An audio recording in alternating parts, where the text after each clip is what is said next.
Welcome to Double Vision Podcast. We're identical twin sisters who grew up with retinitis pigmentosa, a degenerative eye condition.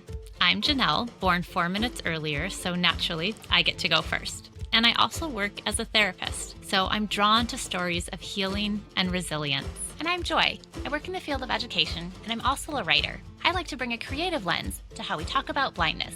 Though we look alike, we've often seen this disease and life through very different lenses. That's why we created Double Vision Blog, to share our stories, our struggles, and our laughter. Which is now morphing into a podcast. To remind us that there's no single right way to navigate blindness. On this podcast, we focus on the social and emotional impacts of losing vision. The parts of the journey that don't show up on the eye charts.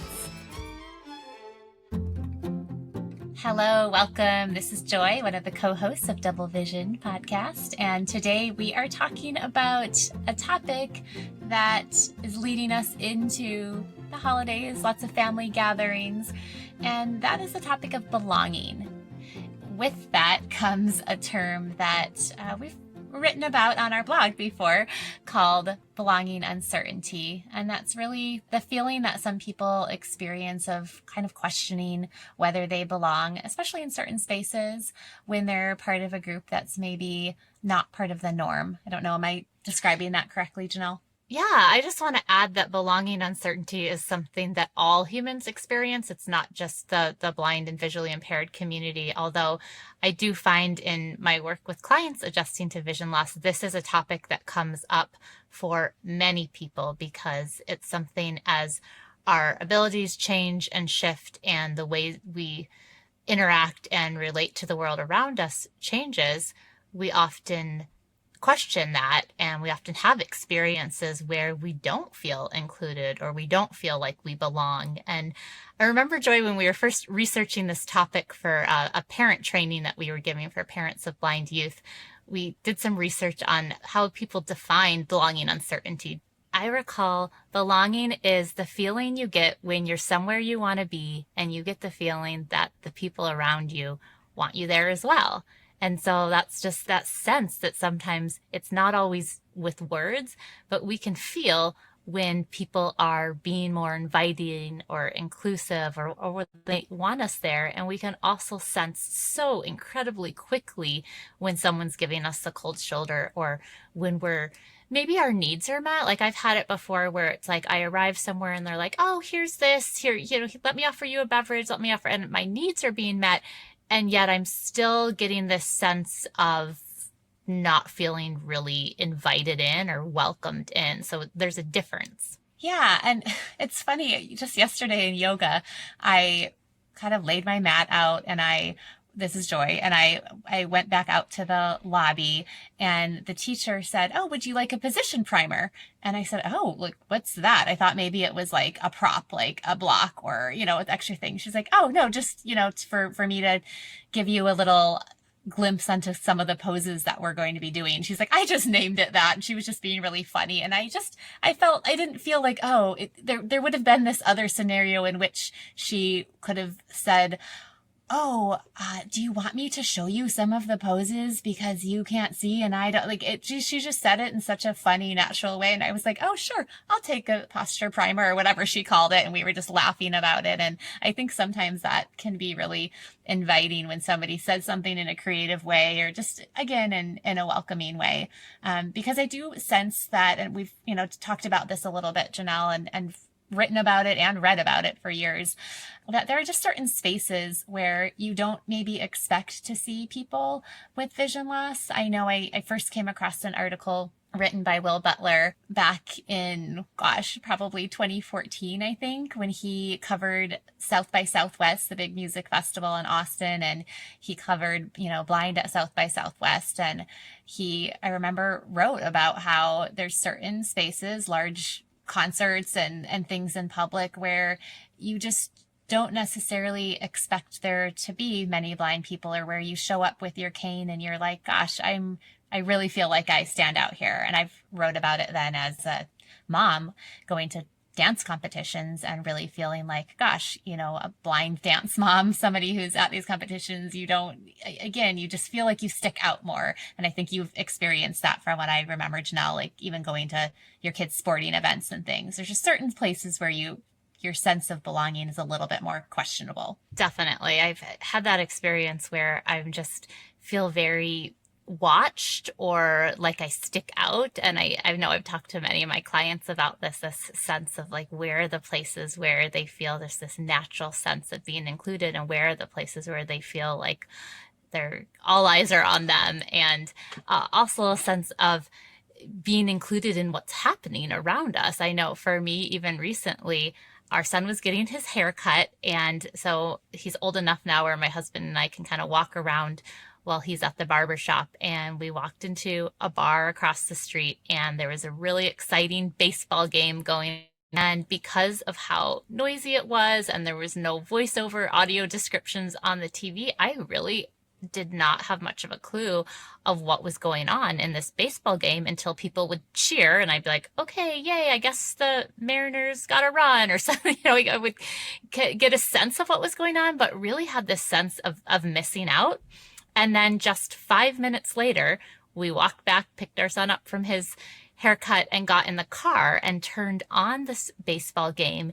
And it was being, of course, audio announced by this amazing, what do they call them? What is it called? Somebody who... Sportscaster? Yeah, this amazing sportscaster who, thanks, Joy. We're really sporty people here. Yes, very sporty. A sportscaster was announcing the game, and all of a sudden, my son, my husband, and I were driving along listening, and I was getting the information at the same time as they were. So I didn't feel like I was just cheering because they were cheering. I was hearing like, oh my gosh, they just got a... Okay, again, my knowledge of sports is not...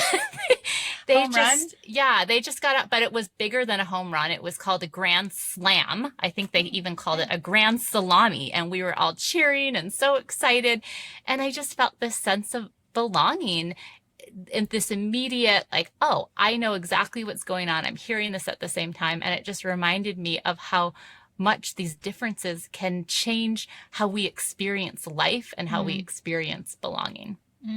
I love that story, especially because, again, it wasn't anything even special. It was that universal design. What's helpful for everyone listening to the radio is helpful for, someone without sight, and that you guys experience that together. I think that's such a important point. And I'm curious, over the years when you've been at friends' houses, trips, gatherings, parties, have there been any ways that you've noticed it's been helpful for you to have that sense of togetherness without having to do something super different or adaptive? Or is there kind of just this universal design of a party or a gathering that people can create when they're inviting people into spaces that maybe have different needs, including visual needs?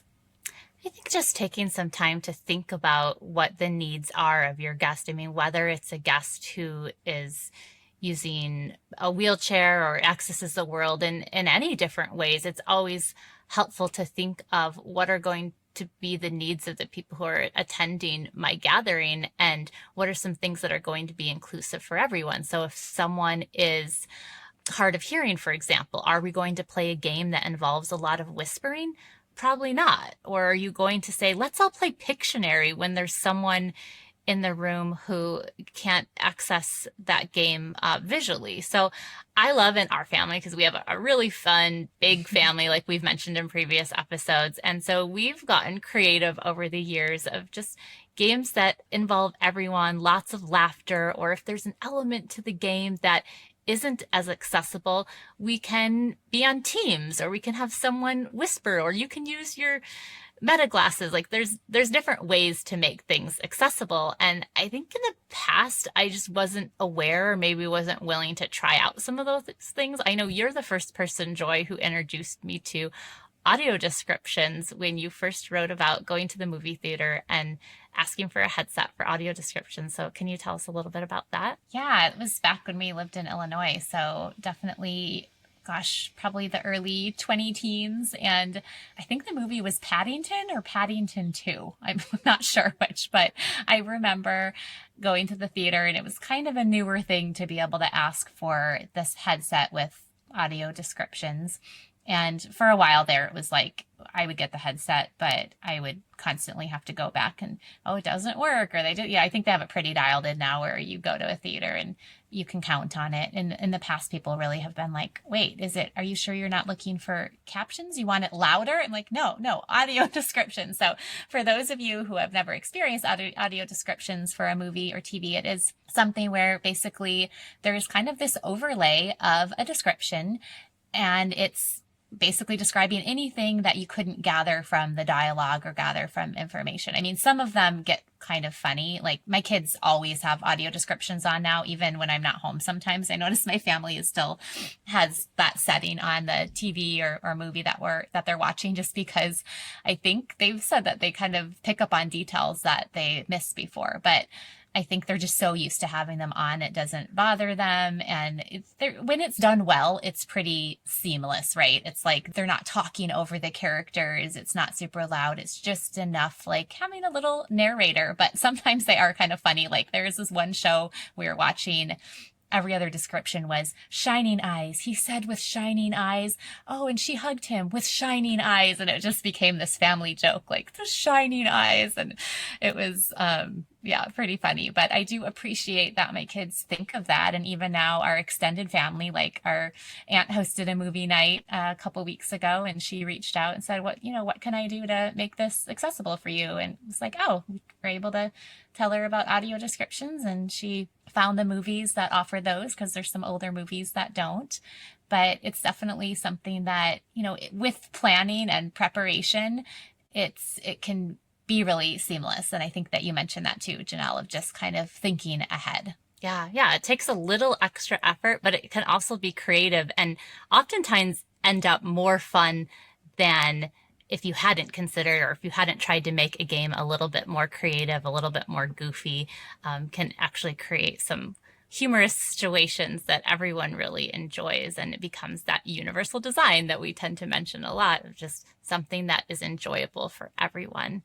Joy, I'm curious, is there a time, I'll ask you the same question you asked me earlier, is there a time that you can recall where you felt a special sense of belonging at an event that you attended? I can think of a couple, and one more recent where we were invited to a game night at a neighbor's house. And this was kind of funny because the person hosting the event, he knew that I have vision loss, but nobody else at the party was aware, because when they came in, I was already sitting down and we just started chatting. And I think that it was one of those things where he hadn't really thought of it too much. There was a bunch of games that he had laid out, but then when it came to actually choosing the game, one of the neighbors had brought this game that was very visual. There was lots of colors and numbers and different things. And the host thought of that, I think, right when he was describing the rules. He's like, is this going to be okay for you, Joy? And I said, I don't know. I think it could be tough. And so the person who brought the game was like, oh, sorry. Are you colorblind? And it's like, no, I'm just the regular kind of blind, like blind. And he's just kind of taken aback. But then it did kind of serve as like a funny thing. And we were all laughing. And then we were able to, find some word games and just different things that did feel really inclusive. And there was another time, though, where it was just a little bit more subtle, where we had a friend, and this was, several years ago when we were visiting Chicago, and we were helping our friend. He was throwing like a dinner gala at his house. It was like a fundraising dinner. And so there was lots of people there preparing, getting everything really nice, and just making sure that all of the decor was just right. And there was people getting the food ready, and everybody seemed to have a job, and there was no salad to toss, and there was nothing for me to obviously do. And so I just kind of tried to, in those situations, I find that I just try to stay out of the way. So I just found a little cozy chair and I sat in it, but I was feeling really useless and really like, why am I even here? Why did I come early? Here he's hosting this event at his house, and I'm, everything going through your head when you're hosting and you're so busy. He took the time to come over, and he just sat next to me, and he just said, hey, I just want to let you know I'm really glad that you're here, and just your presence being here is really meaningful to me. And I'm almost getting choked up thinking about it, because it was so genuine, and I felt so I don't want to say wanted, but like that sense of belonging. And I felt like, oh, any belonging uncertainty I had kind of melted away because Mm. I really it was such a simple gesture. And there was nothing he was like, what can I make accessible? It was just like, I'm glad you're here. It was, yeah, just this real sense of it was meaningful to him that you were there and just that your Mm-hmm. very presence meant a lot to him. And it meant enough to him that he was saying it out loud to you. And it was really genuine in that moment. I love that example because I think sometimes we think that we have to be this like amazing host doing this thing and that thing. And oh, what drink does this person want? And what does they, and oftentimes people don't want like the perfect appetizer plate or the perfect cocktail. Like oftentimes they want that connection and that Mm-hmm. presence from you as a host. And then as a guest, it can feel so welcoming to just have someone stop and even take the time to say, I'm glad you're here. I'm glad you showed up tonight. Mm-hmm. Yeah, it makes a huge difference, and it's also just nice to feel included. And you know, there's definitely been times I know we want to focus more on the positive examples, but there's been things I know we've talked about before and written about where people have said later, oh, I was going to invite you on this, you know, biking trip or this different thing, but I didn't think you could do it. I thought it was going to be too hard. And it's just, oh, you kind of feel that little like stab in the gut when you hear Mm-hmm. something like that, because it's like, okay, could we have done tandem bikes? Would there have been a way for me to be included? And you just didn't want to make the effort, or, you know, which I mean, sometimes people have the time and space that they have, and that is understandable. But when it is made, I think it makes it extra special. And so when you are thinking of your gatherings for the holidays, I would just encourage you, if you know, whether you're sighted or blind, to be thinking of your guests and how you might make them feel welcome and that sense of belonging in your home when you're hosting or planning an event. Mm. Yeah, and I love that encouragement. I'm also thinking on the side of guests. What if there's someone listening who is interested in attending a social event and maybe they're feeling like a lot of us feel at times some social anxiety about what is it going to be like when I get there? Will it be accessible? Will I feel that sense of belonging when I arrive? What would be some words of encouragement that you would offer them, Joy? Well, sometimes obviously you can wait for the person planning the event to reach out to you, but obviously, you know, people are busy. People aren't always thinking of that. They can't read minds. And so I think to have the courage to reach out is also something that can be really helpful. I know I'm attending an event. It involves kind of some acting and facial expressions and things like that. And so I had a conversation with one of the people hosting it just to see, you know, what things she could do. And she was more than willing to help and kind of audio describe and offer to make the event accessible. So I think most of the time people really do want to try to think with you, think creatively with you. So if you have maybe one idea, it might spin off into an idea that they take to the next level, or that they think of even more. I mean, I was literally just thinking, okay, what activity would I need to sit out of, or would I need to know ahead of time? I was not expecting, when I, you know, reached out to this person, that she would offer to, you know, audio describe things for me. I think that it never hurts to reach out and ask, because even if somebody's not feeling as, you know, creative or is not as responsive, at least that you did your part. So you're not showing up wondering, gosh, if I had said something ahead of time, maybe this would have gone differently. And then sometimes you can make the decision whether to go to an event. Maybe if you're not feeling it. I think sometimes I'm such a people pleaser that I tend to want to always go to every single thing and not cancel on people. I think sometimes though, we have to take care of ourselves. And if that we're sensing, you know, this isn't a space where that's really going to energize me, and I'm going to maybe feel more disconnection than connection, then I think that's important to honor that, and to honor our boundaries too. I mean, it's always good to check in with yourself. And if you're noticing you're canceling everything and you're going to nothing, well, that might take some thought too. But I think just finding that balance. Yeah, I appreciate what you're saying about the balance of like finding our brave, like we've talked about having a brave in the past. That's a term that we got from Brene Brown. That sense of I can push myself a little bit in this area and then I can pull back in this other area. And you're the only one who can make that decision. No one can make that decision for you. So if you're noticing though this pattern of like you're always staying home, well, that's worth noticing and maybe taking a step into your stretch zone for a bit. Or if you're noticing that you're always pushing yourself and feeling so exhausted, that also has an impact on our cortisol levels. That's the stress hormone that's released when we're feeling that sense of anxiety in our bodies. And so just watching that and being able to adjust accordingly. And I do appreciate that both you and I have people in our lives that we feel like are very thoughtful. I think we've actually been drawn to individuals who are a bit more thoughtful and considerate and take the time to be present. So if you're a close friend and listening to that, I just described you, and we're just so appreciative to have those. And I also think that that requires though us to be that way as friends as well. Mm-hmm. And I know I don't always I feel like sometimes I'm not as considerate or thoughtful about even your needs as my sister because I'm maybe preoccupied about what my needs are in that moment. I'm curious of your experience of that. Yeah, I think that can happen with anyone, right? We can all be really preoccupied with the things that we need. And I think sometimes when we stop to think about the needs of others and kind of what's going on in a space and kind of just zoom out a little bit, that can be really helpful. I think a lot of it too just goes back to intention.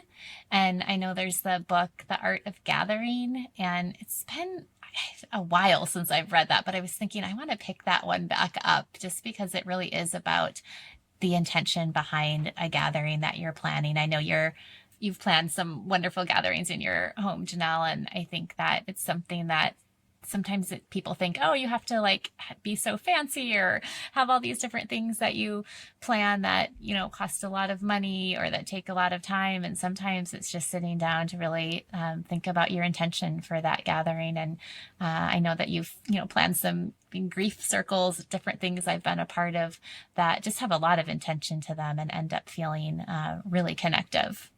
Thank you. I mean, I enjoy creating a space where people feel really welcome and that sense of connection and that sense of belonging. So I appreciate when others take the time to do that as well. And I think that's something that we can all be learning and growing together in our abilities to create belonging for ourselves and for those around us. Yeah, I think it's just a great intention as we go into this season right now. I think a lot of people end up sometimes you hear dreading time with family or dreading certain events. And I don't think it has to be that way. I think that we can create these moments and gatherings that are inclusive and that people don't need to dread and that people actually really look forward to. I'm just thinking back to even last Christmas Eve at our aunt's house and just this party that she planned that was just so fun with everybody dressing like a character from A Christmas Vacation. It was hilarious and so fun, and everybody got to show their personality, and I felt like everybody just had that sense of connection and belonging because you kind of knew ahead of time what you were planning, and then you showed up as, how people could act different ways. They could act out the part, and it just gave people a chance to really just show up and be seen and connect with one another. I love a good theme. I think themes that can really bring in that sense of belonging. And even though I myself, I admit I am not great at putting together the creative costume or really putting a lot of effort like my husband Tori or my sister Jillian. They're really into going all out when it comes to a theme. But at the same time, I can still appreciate when other people are really getting into it. Absolutely. What about a little game at the end of Twin Telepathy? Yeah, let's just do a quick game of Twin Telepathy. Do you have the words prepared? I think it's your turn. Yes, it's my turn, so I have to think really quickly. Okay, so I will say tree. 1, 2, 3. Top. Branch. No twin telepathy. Okay, we really got to up our game with our telepathy. Okay, how about ice? 1, 2, 3. Sculpture. What did you say? Pick. Ice Ice pick. pick? I don't. That's good. It's a strange thought. Last one is snow. 1, 2, 3. Flake. Cone. Snow cone. Yeah, that's definitely what I think of this time of year. Well, thank you so much for this conversation on belonging uncertainty. We'll definitely link anything that we've shared as far as previous posts and the book mentioned in our show notes. And to kind of continue the conversation this month, we invited Chef Deborah to join us for our next episode. So stay tuned.